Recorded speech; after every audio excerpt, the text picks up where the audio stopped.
Face aux horaires d'ouverture limités des bureaux de vote, seulement 2 à 3 heures selon les cantons, la majorité des électeurs ont préféré le vote à distance. Seuls quelques-uns sont venus glisser leur bulletin dans l'urne. Un scrutin qui vient clore une campagne agitée, marquée par la crise migratoire en Europe et la menace terroriste après les attentats en France et en Belgique. Selon les premières estimations, ce climat a profité à l'UDC, la droite populiste anti-immigration et anti-Union européenne. Celle-ci a remporté 29% des voix au détriment des libéraux radicaux qui obtiennent 14,6% et les Verts qui passent sous la barre des 10%. Ouh là là, voilà, on ne sait pas, on espère qu'on restera neutre dans tout ça et que les conflits resteront loin de la Suisse.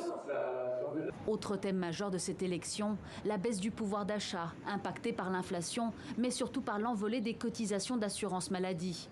Des thèmes qui ont avantagé le Parti socialiste. Celui-ci a obtenu 17,2% des suffrages. Effectivement, il y a le renchérissement de la vie. Et en tant que retraité, c'est pas facile.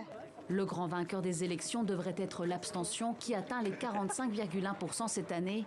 Les parlementaires désigneront ensuite le 13 décembre prochain les 7 membres du Conseil fédéral qui se partageront les portefeuilles ministériels.